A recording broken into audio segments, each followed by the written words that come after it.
RSKMP portal पर कक्षा 5 to 8 exam 2023-24 की तरह 6 to 7 एग्ज़ाम 2023-24 एक नया ऑप्शन ऐड किया गया है, जिसमें जिस प्रकार से हमने कक्षा 5 to 8 एग्ज़ाम 2023-24 की एंट्री ऑनलाइन की थी, उसी प्रकार से कक्षा 6 और 7 के एग्ज़ाम की एंट्री करने हेतु सुविधा लाइव कर दी गई है।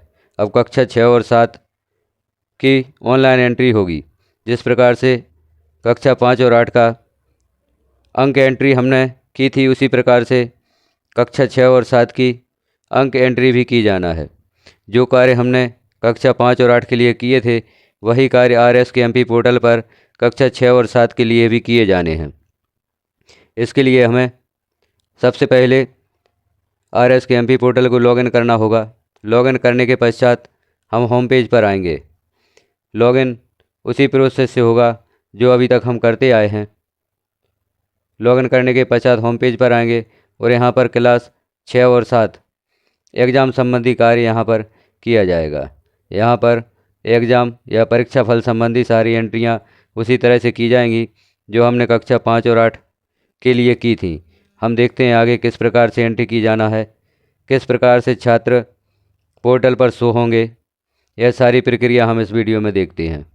कक्षा 6 और 7 संबंधी कार्य करने के लिए हमें पोर्टल को पहले लॉगिन करना होगा। तो यह लॉगिन पेज है, जहां पर हमें यूज़र आईडी में शिक्षक का यूनिक कोड, पासवर्ड में जन्म तिथि लिखना होगी और जिस प्रकार का स्कूल है उसे सिलेक्ट करना होगा। जैसे गवर्नमेंट स्कूल है तो गवर्नमेंट सेलेक्ट करना होगा, प्राइवेट स्कूल है तो प्राइवेट सेलेक्ट करना होगा, मदरसा के लिए मदरसा, और यदि गवर्नमेंट एडेड स्कूल है तो गवर्नमेंट एडेड को सिलेक्ट करेंगे और कैप्चा फिल करके हम पोर्टल को लॉगिन कर लेते हैं।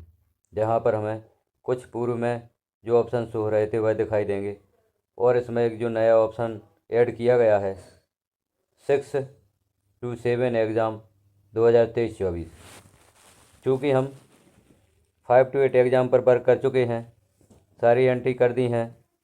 अब हमें कक्षा 6 और 7 एग्ज़ाम पर वर्क करना है, तो अब हम कक्षा 6 और 7 एग्ज़ाम 2023-24 को क्लिक करेंगे।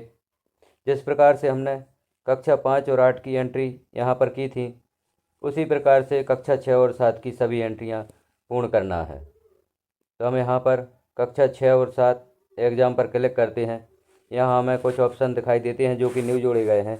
Student registration, add student, student tracker, student data sync with Shiksha portal.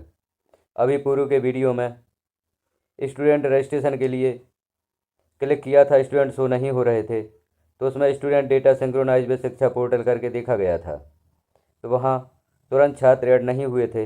लेकिन अब हम इस वीडियो में देखते हैं कि वो छात्र ऐड हुए हैं या नहीं। हम स्टूडेंट रजिस्ट्रेशन पर क्लिक करते हैं, यहाँ क्लास सेलेक्ट करते हैं और शो पर क्लिक करते हैं, तो यहाँ छात्र शो होने लगे हैं। इस प्रकार से शिक्षा पोर्टल का डेटा हम RSKMP पोर्टल पर ला सकते हैं। अब हम देखते हैं क्लास 7 यहाँ पर शो हो रही है या नहीं। क्लास 7 सेलेक्ट करके शो करते हैं, क्लास 7 भी यहाँ पर शो होने लगी है। तो कक्षा 6 और 7 के छात्र पोर्टल पर शो होने लगे हैं। यहाँ पर जैसे छात्र शो नहीं होते तो हमें क्या करना है वह हम देख लेते हैं। Student data sync with Shiksha portal, इसे हम क्लिक कर देते हैं। यहाँ पर स्कूल का डाइस कोड शो होता है, क्लास शो होती है। अब हम जिस कक्षा के छात्रों को भी RSKMP पोर्टल पर लाना चाहते हैं, उनके डेटा को RSKMP पोर्टल पर लाना चाहते हैं, उसे हम यहाँ पर सेलेक्ट कर देते हैं। उस कक्षा को सेलेक्ट करते हैं और सिंक स्कूल डिटेल पर क्लिक कर देते हैं, तो इस कक्षा के छात्र हमारे RSK पोर्टल पर शो होने लगते हैं या यहाँ पर उनका डेटा ट्रांसफ़र कर दिया जाता है। अब चूँकि डेटा ट्रांसफ़र हमने कर लिया है, यहाँ पर हमारी क्लास शो होने लगी हैं। अब हम देखते हैं इस पर किस प्रकार से कार्य किया जाना है।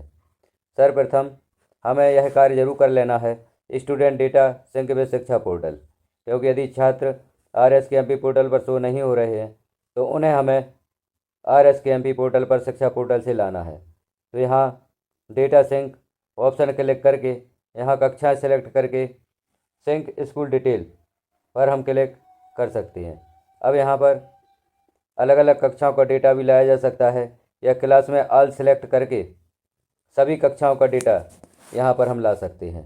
तो अभी जैसे हम कक्षा 6 और 7 का डेटा यहाँ पर लाए हैं, और देख लेते हैं क्योंकि हमारे द्वारा ऑल सेलेक्ट किया गया था तो अन्य कक्षाओं का डेटा शो होता है या नहीं। यहाँ हम देख लेते हैं कक्षा यहाँ 6 और 7 कक्षाएं शो हो रही हैं, क्योंकि इन्हीं का डेटा अभी यहाँ पर लाया गया है।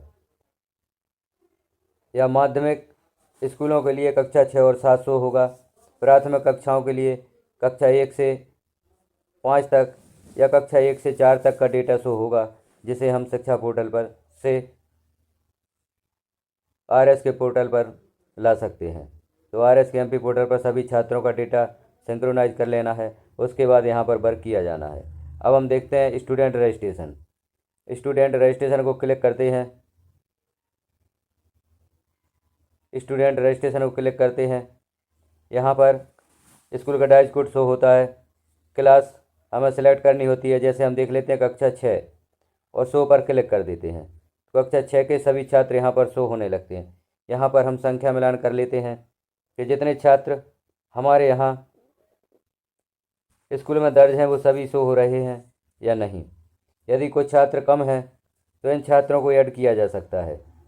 जैसे यहाँ पर 6वीं कक्षा में 20 छात्र हैं, यहाँ पर 19 छात्र शो हो रहे हैं, तो इसके लिए हमें एक और कार्य करना होगा, ऐड स्टूडेंट। ऐड स्टूडेंट पर क्लिक करते ही यहाँ पर स्कूल का डाइज कोड शो होगा, और यहाँ छात्र की समग्र ID लिखकर शो पर क्लिक करेंगे तो छात्र की जानकारी ओपन हो जाएगी, और नीचे ऑप्शन आएगा ऐड स्टूडेंट, उस पर क्लिक कर देंगे तो छात्र इस कक्षा में ऐड हो जाएगा। अब हम आगे देख लेते हैं एग्ज़ाम संबंधी कार्य किस प्रकार से करना है, छात्रों का रजिस्ट्रेशन किस प्रकार से किया जाना है। क्योंकि प्रक्रिया वही है जो हम कक्षा 5 और 8 में कर चुके हैं, उसी प्रक्रिया के अनुसार यहाँ कक्षा 6 और 7 का भी कार्य किया जाना है। अब हम देखते हैं स्टूडेंट रजिस्ट्रेशन किस प्रकार से किया जाना है। तो स्टूडेंट रजिस्ट्रेशन को क्लिक करते हैं, यहाँ क्लास सेलेक्ट करते हैं और शो पर क्लिक कर देते हैं। शो पर क्लिक करते ही छात्रों के नाम यहाँ पर शो होते हैं। यहाँ पर कुछ छात्रों को यदि हम चाहें जिनके सामने डिलीट का ऑप्शन शो हो रहा है उन्हें डिलीट भी कर सकते हैं, उन्हें रिमूव कर सकते हैं यहाँ से। लेकिन जिन छात्रों के सामने रिमूव का ऑप्शन या डिलीट का ऑप्शन दिखाई नहीं दे रहा है उन्हें डिलीट नहीं कर सकते। तो अब किस प्रकार से जानकारी को अपडेट करना है, रजिस्ट्रेशन किस प्रकार से किया जाना है, तो यहाँ पर हम कॉलम देख लेते हैं, सीरियल नंबर, समग्र ID, class, admission number, student name, father name, mother name, DOB, gender, category और एक्शन। एक्शन में जो सही का टिक है यहाँ पर हम क्लिक कर देते हैं तो छात्र की जानकारी यहाँ पर शो होती है, जिसमें छात्र की जानकारी के साथ साला का यूडाइज कोड, छात्र की समग्र ID, school name, student name. अब यहाँ देखना है स्टूडेंट का नेम स्पेलिंग मिस्टेक तो नहीं है। यदि स्पेलिंग मिस्टेक है तो यहाँ स्पेलिंग को हम सुधार देते हैं। छात्र की DOB चेक कर लेते हैं, जन्म तिथि सही है। यदि जन्म तिथि गलत है तो जन्म तिथि को हम अपने दाखिल खारिज से मिलान करके सुधार देते हैं। क्लास, प्रवेश पंजी क्रमांक, यह सभी जानकारी हमने कक्षा 5 और 8 में भी दर्ज की थी, वही यहाँ पर की जानी है। प्रवेश शाला में जो छात्र का प्रवेश पंजी क्रमांक है उसे लिख देते हैं। छात्र CWSN है या नहीं तो नो या यस यहाँ पर सिलेक्ट करते हैं। CWSN कैटेगरी, यदि यहाँ पर हम यस क्लिक करते हैं तो यहाँ स्टूडेंट की कैटेगरी भी हमें सेलेक्ट करनी होगी, और यदि यहाँ पर नो सेलेक्ट करते हैं तो स्टूडेंट कैटेगरी सेलेक्ट नहीं करनी है। छात्र का जेंडर क्या है, फीमेल या मेल, यहाँ पर देख लेते हैं, और कैटेगरी में यहाँ पर सुधार नहीं किया जा सकता, ना हमने कक्षा 5 और 8 में किया था, कर पाए थे, और ना ही यहाँ पर किया जा सकता। फादर नेम, यहाँ पर स्पेलिंग देख लेते हैं पिता के नेम की, यदि गलत है तो यहाँ पर हम सुधार कर देते हैं। मदर नेम की स्पेलिंग देख लेते हैं, यदि माँ का नाम सही है तो ऐसा ही रहने देते हैं, यदि स्पेलिंग में मिस्टेक है तो इसे सुधार देते हैं। प्रेजेंट मोबाइल नंबर, छात्र का मोबाइल नंबर देना है, और मीडियम, परीक्षा का माध्यम या छात्र कौन से माध्यम में पढ़ाई कर रहा है उसका मीडियम क्या है यहाँ पर सेलेक्ट कर देते हैं। जैसे हिंदी है, अंग्रेजी है, उर्दू, मराठी, जो भी मीडियम है छात्र का उसे सिलेक्ट कर देते हैं। अब हम नीचे देखते हैं यहाँ पर विषय कौन कौन से छात्र अध्ययन कर रहा है। जैसे यहाँ हम सिलेक्ट करते हैं हिंदी, क्योंकि हिंदी मीडियम में हिंदी सिलेक्ट किया जाएगा, अंग्रेजी मीडियम में अंग्रेजी सिलेक्ट किया जाएगा। जो भी छात्र का मीडियम है फर्स्ट लैंग्वेज में उसे सिलेक्ट किया जाएगा। क्योंकि हम हिंदी मीडियम का दिख रहे हैं तो यहाँ पर हिंदी सिलेक्ट करेंगे, तो अंग्रेजी, गणित, सामाजिक विज्ञान और विज्ञान यह विषय अपने आप ओपन हो जाते हैं थर्ड लैंग्वेज में। क्योंकि हम कक्षा 6-7 का कर रहे हैं तो थर्ड लैंग्वेज में संस्कृत होगा। इस प्रकार से हम विषय छात्र के सिलेक्ट कर देते हैं और वेरीफाई पर क्लिक कर देते हैं। सारी जानकारियों को एक बार और देख लेते हैं, क्या जानकारियाँ सही हैं। मुख्य रूप से डेट ऑफ बर्थ, छात्र के नेम की स्पेलिंग, माता का नाम, पिता का नाम, इन जानकारियों को जरूर हम चेक कर लें। और यहाँ पर मीडियम, परीक्षा का जो माध्यम है, छात्र के अध्ययन करने का जो माध्यम है, उसे भी ज़रूर एक बार चेक कर लें। और यहाँ विषय सेलेक्ट करते हुए वेरीफाई पर क्लिक कर देते हैं तो छात्र का रजिस्ट्रेशन कंप्लीट हो जाता है। तो हमने देखा जिस प्रकार से कक्षा 5 और 8 का रजिस्ट्रेशन का कार्य हमने किया था, उसी प्रकार से यहाँ पर कक्षा 6, 7 या 4, 5 जो भी आगे दिशा निर्देश प्राप्त होते हैं उसके अनुसार यहाँ पर वर्क किया जाना है। विश्वास है आपको जानकारी पूर्ण रूप से समझ में आ गई होगी और आप अपना कार्य आसानी से कर सकेंगे। यदि अभी भी कोई जानकारी आपकी समझ में ना आए या कहीं कोई प्रॉब्लम हो तो आप कमेंट ज़रूर करें, उसका भी मैं सॉल्यूशन देने का आपको प्रयास करूंगा। क्योंकि यह इस वर्ष नया कार्य है। अभी हम परीक्षा फल पंजी में परीक्षा फल तैयार करते थे, तो परीक्षा फल पंजी तो तैयार की जाएगी, उसके साथ ही RSKMP पोर्टल पर भी छात्रों के परीक्षा फल की एंट्री की जाएगी। जानकारी कैसी लगी आपको कमेंट में ज़रूर बताएं। चैनल पर पहली बार है तो चैनल को सब्सक्राइब करें, वीडियो को लाइक करें और अन्य साथियों तक शेयर करें, ताकि यह जो नई जानकारी RSKMP पोर्टल पर आई है वो भी इस जानकारी से अवगत हो सकें और अपना कार्य कर सकें।